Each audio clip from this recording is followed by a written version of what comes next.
الله الرحمن الرحيم الحمد لله رب العالمين والعاقبة للمتقين والصلاة والسلام على سيدنا محمد وعلى آله وأصحابه أجمعين. La dernière fois, on avait terminé le chapitre concernant le mensonge, qu'il était interdit. On avait vu également quelques cas de figure dans lesquels la Shari'at nous permettait de, dans un premier temps, passer par une parole détournée, et si ce n'était pas possible, de mentir directement ou dans certains cas bien précis, comme on l'avait vu. Ensuite, Nawawi rahimahullah enchaîne sur un hadith qu'on avait déjà partiellement traité vendredi, l'importance de toujours vérifier et de s'assurer de la véracité de ce que l'on dit et de ce que l'on raconte. Donc juste pour rappeler, on va citer les deux hadiths. Abu Huraira radiyallahu ta'ala an rapporte un hadith que cite Imam Muslim rahimahullah dans la préface de son recueil, qu'il suffit à l'être humain, il suffit à l'homme d'être considéré comme un menteur ou d'être considéré comme ayant dit un mensonge, qu'il se permette de rapporter et de raconter tout ce qu'il entend. Ou un autre hadith du prophète sallallahu alayhi wa sallam, que ici Imam Nawawi rahimahullah cite de Samura radiyallahu ta'ala an, que celui qui rapporte de moi, le prophète sallallahu alayhi wa sallam dit, celui qui rapporte de moi un hadith dans lequel il pense qu'il est faux, à propos duquel il pense que le hadith est faux, alors il est un menteur parmi les menteurs. Dans ce chapitre, Imam Nawawi rahimahullah et Imam Muslim rahimahullah lui-même, quand il cite ces deux hadiths dans sa préface, il nous invite donc, comme on l'avait déjà dit, à toujours vérifier ce que l'on entend avant de le propager. Dans un premier temps, ces deux hadiths s'adressent ou visent plutôt à protéger les hadiths même, c'est-à-dire la transmission des récits du prophète sallallahu alayhi wa sallam et des paroles du prophète sallallahu alayhi wa sallam, car c'est la base de la religion, c'est la deuxième source après le Coran. Si quelqu'un s'amuse à raconter des hadiths, à propager des hadiths qui sont erronés, alors l'islam et la shari'at elle-même se retrouveront tous les deux affectés et entachés et mélangés avec des choses qui sont fausses, et la pratique correcte de la religion ne pourra rester sur le long terme dans le temps. C'est ce qu'Allah subhanahu wa ta'ala dit dans le Coran à propos d'autres religions, qu'après le départ du prophète, les gens ont divergé à propos de ce que le prophète avait laissé comme science. D'où l'égarement de ces gens-là après le décès de leur prophète. D'abord donc par rapport au hadith, ensuite par rapport à tout ce qui est en relation avec la science, le tafsir, les mas'ala, le fiqh, la jurisprudence, l'interprétation des hadiths et du Coran, et ensuite de manière encore plus globale avec tout ce qui nous entoure tous les jours, une information qu'on a entendue, une parole qu'on a entendue de quelqu'un, qu'un tel a fait comme ci, l'autre a fait comme ça, l'autre a dit ça, etc., etc. Donc on doit bien comprendre que, comme on avait déjà vu dans Ribat ou Namima, on n'est pas censé raconter tout ce genre de choses-là, rapporter ces paroles-là. Ghazali rahimahullah à maintes reprises rapporte que lorsqu'on entend quelque chose ou que l'on voit quelque chose, si ça ne nous concerne pas, qu'il n'y a pas un bien dedans pour nous, alors on fait comme si on n'a pas entendu, on fait comme si on n'a pas vu. Parce que si on a entendu et qu'on n'a pas vérifié que c'est vrai et qu'on a quand même rapporté, alors parfois on tombe dans le namima et en plus on va tomber dans le mensonge. Donc voilà pourquoi toujours lorsqu'on entend quelque chose, qu'on voit quelque chose, qu'on reçoit quelque chose sur notre téléphone, dans nos réseaux sociaux, dans nos mails, etc., etc., avant de propager, avant de partager, toujours se poser la question et toujours vérifier est-ce que c'est vrai, est-ce que c'est avéré, pour ne pas être considéré comme un menteur. Ensuite, toujours en rapport avec le mensonge, Nawawi rahimahullah va citer un autre chapitre qui est dans la continuité du mensonge, mais qui est considéré comme quelque chose d'encore plus grave que le mensonge. C'est ce qu'on appelle shahadatu zur. Az-zur veut dire le mensonge. Et à partir de ce mot az-zur, on a ce qu'on appelle shahadatu zur, qui veut dire la parole mensongère ou le faux témoignage. Et parmi les péchés les plus graves après l'association avec Allah subhanahu wa ta'ala, le fait de renier Allah subhanahu wa ta'ala, il y a le fait de faire un faux témoignage, de mentir sous serment. Ça c'est quelque chose de très grave qu'Allah subhanahu wa ta'ala évoque dans le Coran et que le prophète sallallahu alayhi wa sallam également évoque dans les ahadith. Le premier verset que cite Nawawi rahimahullah est un verset de la sourate Al-Hajj. Wajtanibu qawla az-zur, de se préserver du faux témoignage. Alors pour bien comprendre la gravité de ce péché, il faut comprendre quand est-ce qu'Allah subhanahu wa ta'ala ou à quel endroit Allah subhanahu wa ta'ala a cité cette interdiction-là. Donc quand on remonte dans le verset, Allah subhanahu wa ta'ala nous dit fajtanibu rijsa min al-awthan wajtanibu qawla az-zur, de vous préserver de tout ce qui est souillure dans les croyances, c'est-à-dire de tout ce qui est idole, tout ce qui est polythéisme, tout ce qui est shirk. Et tout de suite après la renonciation au shirk et le fait de rejeter le shirk et revenir sur le tawhid, le péché que va citer Allah subhanahu wa ta'ala, c'est justement ce faux témoignage-là. D'où l'importance de s'abstenir de ce péché-là, et ça nous donne une idée de la gravité de ce péché. Car encore une fois, Allah subhanahu wa ta'ala l'a cité directement après le polythéisme, après le shirk. Parfois, quand on le fait volontairement, qu'Allah nous en préserve, mais parfois peut-être pour aider quelqu'un, ou bien peut-être pour nous-mêmes prendre quelque chose qui ne nous revient pas de droit, alors on va faire un faux témoignage. On va parler sous serment, si c'est dans la cour de justice, ou bien si c'est quelque chose qui se passe entre nous et un autre musulman, on va prendre le nom d'Allah subhanahu wa ta'ala, on va dire je jure par Allah que je n'ai pas fait ça, ou bien que cette chose ou cet argent-là ou ce bien-là me revient de droit. Alors ça c'est quelque chose de très grave. C'est encore plus grave quand c'est fait volontairement, parce que c'est un mensonge, et c'est en plus un mensonge qu'on essaie de légitimer, qu'on essaie de faire passer en le cachant derrière le nom béni d'Allah subhanahu wa ta'ala. C'est comme si quelque part on jouait avec Allah subhanahu wa ta'ala. Il y a une autre possibilité aussi, un autre cas de figure, c'est lorsqu'on ne connaît pas réellement le fin fond de la chose, mais juste pour aider quelqu'un, pour plaider sa cause, pour faire pencher le verdict dans sa balance pour lui, alors on va faire un témoignage sous serment, mais on ne connaît pas réellement qu'est-ce qui s'est passé. Alors à ce moment-là, si c'est vrai, c'est déjà mauvais parce qu'on n'a pas vérifié quand même. Et si c'était faux, c'est encore plus grave. Pourquoi? Parce qu'on a aidé quelqu'un dans le faux, on l'a aidé peut-être à commettre un vol, à voler quelqu'un, à léser quelqu'un, et encore une fois en utilisant le nom d'Allah subhanahu wa ta'ala. Donc que ce soit volontaire ou que ce soit involontaire, les deux rentrent dans shahadatu zur, c'est-à-dire le faux témoignage. Et dans la même catégorie du faux témoignage, il y a la promesse. On promet à quelqu'un que je vais faire quelque chose, mais on ne le fait pas. La personne peut-être est dans la difficulté. Il a confiance en Allah subhanahu wa ta'ala bien sûr, mais il s'en remet au asbab, il s'en remet à notre aide. La personne attend, mais jamais on ne fait pas. Et peut-être que la personne va s'enfoncer encore plus dans sa difficulté.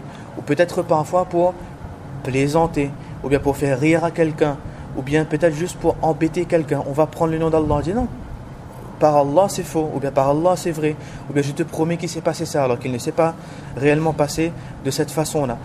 À chaque fois que l'on va prononcer une parole avec je te promets, ou bien avec le nom d'Allah, etc., même si ce n'est pas un faux témoignage devant la cour de justice, ou bien pour régler quelque chose, ce n'est pas vraiment shahadat, alors ça rentre quand même dans shahadatu zur, et c'est aussi grave que le shahadatu zur, c'est-à-dire le faux témoignage.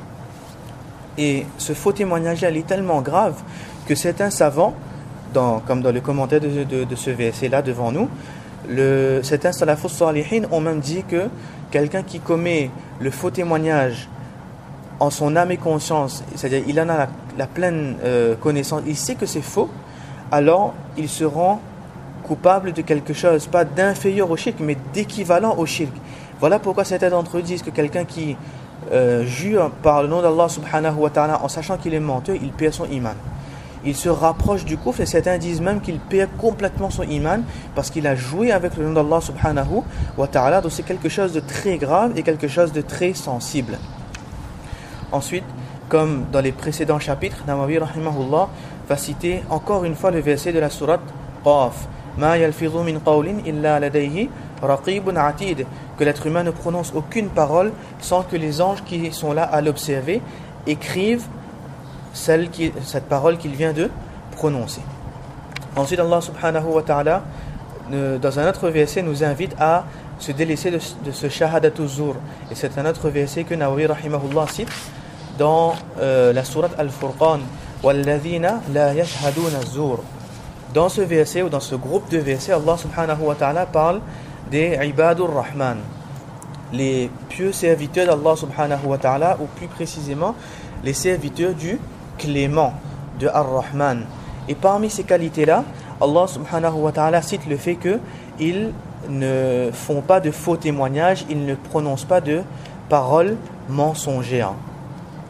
Et dans ce commentaire de Walladhina la yashhaduna zur, les mufassirin expliquent que dans un premier temps, on fait référence au témoignage qui est faux, au faux témoignage, la parole mensongère, mais certains ont fait le commentaire de ce verset par la musique, par les chansons, par tout ce qui est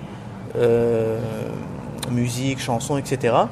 D'autres ont dit que donc, une des qualités de Ibadur Rahman, c'est qu'il s'éloigne de tout ce qui est musique, tout ce qui est chant, chanson, etc. D'autres ont traduit Azur par les fêtes des autres peuples, des fêtes religieuses qui n'ont rien à voir avec l'islam et bien sûr Shahadatu Zur.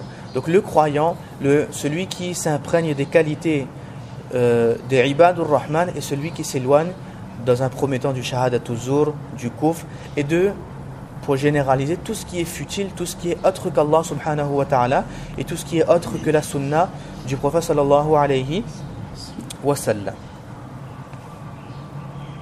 Donc ce verset nous invite à réfléchir. Si on n'a pas en nous ce défaut-là, alors alhamdulillah, c'est une qualité des ibadur rahman qu'on a déjà en nous. Et si on a parfois cette habitude de promettre quelque part en l'air, on sait qu'on ne va pas remplir notre promesse, ou que peut-être plus grave, on a déjà fait un faux témoignage, alors le seul rempart qu'il y a entre ce défaut-là et le fait d'entrer dans ce cercle privé des ibadur rahman, c'est le fait de faire tawbah, tout simplement.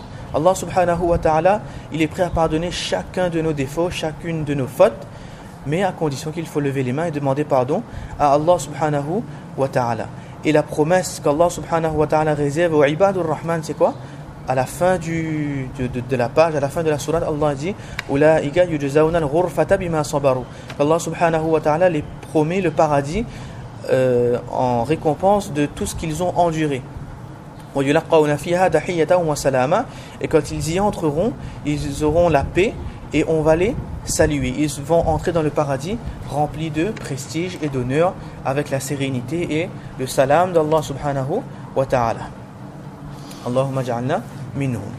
Ensuite, le premier et le seul hadith que Nawawi rahimahullah cite dans ce chapitre de Abu Bakr radiyallahu ta'ala an. Il dit que le prophète sallallahu alayhi wa sallam un jour il a dit Ala unabbi'ukum bi akbaril kaba'ir. Dois-je vous informer du plus grave des péchés parmi les péchés kabira? Et les sahaba radiyallahu ta'ala ont répondu bien sûr au prophète d'Allah. Et il a dit al-ishraku billah. Donc le péché le plus grave parmi les kabira, c'est le fait d'associer avec Allah subhanahu wa ta'ala, de renier l'unicité d'Allah subhanahu wa ta'ala. Ensuite, juste après cela, Allah subhanahu wa ta'ala, le prophète sallallahu alayhi wa sallam a dit uququl walidain, le fait de désobéir à ses parents, le fait d'avoir un mauvais comportement vis-à-vis de ses parents. Et maintenant, regardez comment est-ce que le prophète sallallahu alayhi wa sallam, dans la suite du hadith, il va mettre l'emphase sur ce faux témoignage ou le fait de promettre, de faire des fausses promesses ou de jurer par le nom d'Allah subhanahu wa ta'ala à tort. Le sahabi dit, donc Abu Bakr radiyallahu ta'ala dit, le prophète sallallahu alayhi wa sallam, quand il a dit al-ishraku billah et uququl walidain, il était appuyé. Et ensuite, kana muttaki'an fajalasa, il était appuyé, ensuite il s'est redressé, il s'est assis correctement, pour montrer qu'il va dire quelque chose de très grave, quelque chose de très important. Il a dit faqala ala wa qawlu zur, attention, faites très attention aux faux témoignages. Fama zala yukarriruha. Et le prophète sallallahu alayhi wa sallam n'a cessé de répéter cela, ala wa qawlu zur, ala wa qawlu zur. Et donc les muhaddisins écrivent que le prophète sallallahu alayhi wa sallam, il a répété cela pour bien mettre l'emphase sur la gravité de ce shahadatu zur, de ce faux témoignage. Et voilà donc, ainsi s'achève ces quelques chapitres que l'on avait décidé, que Allah subhanahu wa ta'ala nous avait donné la chance de pouvoir étudier, de pouvoir expliquer. Et on avait choisi encore une fois de prendre ces quelques chapitres car ils étaient directement en rapport avec les a'mal de la langue. Et que la langue est un organe qu'Allah subhanahu wa ta'ala nous a donné très petit, mais dont les effets sont inestimables, autant dans le bien que dans le mal. Et autant il est facile de faire de bonnes choses avec cette langue-là, autant il est très facile, sans même s'en rendre compte, de commettre énormément de péchés avec elle. Voilà pourquoi, Inch'Allah, pour moi-même, nous avons décidé de traiter ces chapitres en relation avec la langue. Et Inch'Allah, qu'Allah subhanahu wa ta'ala fasse que cela profite à nous-mêmes, à moi-même et à tous ceux qui nous ont entendus. Et s'il y avait un hadith et il y avait un verset que l'on devrait retenir de toute cette semaine, c'est le verset de la Suratul Qaf. Ma yalfidhu min qawlin illa ladayhi raqibun atid. Et enfin le hadith qui nous disait, dans lequel le prophète sallallahu alayhi wa sallam nous disait que celui qui me garantit ce qu'il y a entre ses mâchoires, c'est-à-dire la langue, alors je lui garantis l'accès au paradis. Et quand on termine une bonne action, nos professeurs nous avaient l'habitude de nous dire que il y a deux choses à faire. Alors on n'a pas terminé le kitab. Allah subhanahu wa ta'ala peut-être nous donnera le tawfiq ensemble de terminer ce merveilleux recueil de hadiths. Mais on a terminé cette semaine. Donc il nous disait, notre professeur de musulman nous disait que on est dans le devoir de remercier Allah subhanahu wa ta'ala, de dire alhamdulillah et de remercier Allah subhanahu wa ta'ala pour ce ni'ma que représentent les ahadith. Dans le Coran, Allah subhanahu wa ta'ala nous dit wa amma bi ni'mati rabbika fahaddith, de parler et d'évoquer les bienfaits d'Allah subhanahu wa ta'ala. Et ici il fait référence à cette lumière qu'Allah subhanahu wa ta'ala, ce din qu'Allah subhanahu wa ta'ala a accordé au prophète sallallahu alayhi wa sallam.